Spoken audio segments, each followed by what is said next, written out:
ಮುಂಜಾನೆ ಈಗ ಬಡಮರ್ನಲ್ಲಿ ಕ್ಲೀನ್ ಮಾಡಿದ್ರಿ, ಹಾ ಈಗ ರಂಗಾಪುರಕ್ಕೆ ಕೈ ಹಾಕಿದೀರಾ. ಹಾ ಹೇಗಿದೆ ನಿಮ್ಮ ಉತ್ಸಾಹ? ಆ, ನಾನು ಆಕ್ಚುಲಿ ಹಳ್ಳಿಗಳ ಸ್ವಚ್ಛತೆ ದೇಶದ ಸ್ವಚ್ಛತೆ, ಹಳ್ಳಿಗಳ ಆರೋಗ್ಯನೇ ದೇಶದ ಆರೋಗ್ಯ, ಅದ್ರ ಉದ್ದೇಶ ಇಟ್ಕೊಂಡು ನಮ್ಮೂರನ್ನ ಮಾಡಿದೆ. ಅದ್ಭುತವಾಗಿ ನೀವೆಲ್ಲ ನೋಡಿದಿರ ಅಲ್ಲೇ ಅದನ್ನ ಎಷ್ಟು ಚೆನ್ನಾಗಿ ಮಾಡಿದೀನಿ ಅಂತ.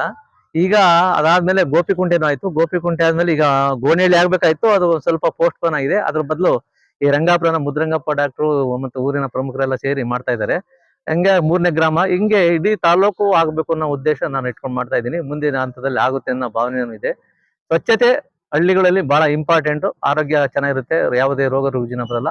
ಅದಕ್ಕೆ ಪರಿಸರನ ಕಾಪಾಡ್ಕೋಬೇಕು ಅನ್ನೋದು ಉದ್ದೇಶ ನಂದು.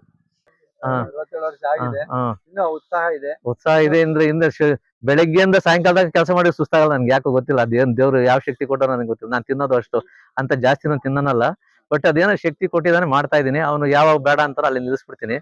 ಅಲ್ಲಿ ಅವನು ಆಶೀರ್ವಾದ ಇರೋ ತನಕ ನಡೀತೀವಿ ಒಟ್ಟಿಗೆ, ಮಾತ್ರ ಅದಂತೂ ಗ್ಯಾರಂಟಿ. ಈಗ ಬಡಮರ್ನಹಳ್ಳಿಯಲ್ಲೆಲ್ಲ ಹಳೆ ಮನೆ ಎಲ್ಲ ಕ್ಲೀನ್ ಮಾಡಿದ್ರಿ, ಅದೇ ತರ ಇಲ್ಲೂ ಮಾಡ್ತೀರಾ? ಹ್ಮ್ ಇದು ಫಸ್ಟ್ ಹುಲ್ಲು ಹೊಡಿಸೋದು, ಆಮೇಲೆ 2ನೇದಾಗಿ ಚರಂಡಿ ಕ್ಲೀನ್ ಮಾಡೋದು, 3ನೇದಾಗಿ ಹಳೆ ಮನೆಗಳು ಕ್ಲೀನ್ ಮಾಡೋದು, ಆಮೇಲೆ 4ನೇದು ಎಲ್ಲ ಗುಡ್ಸೋದು.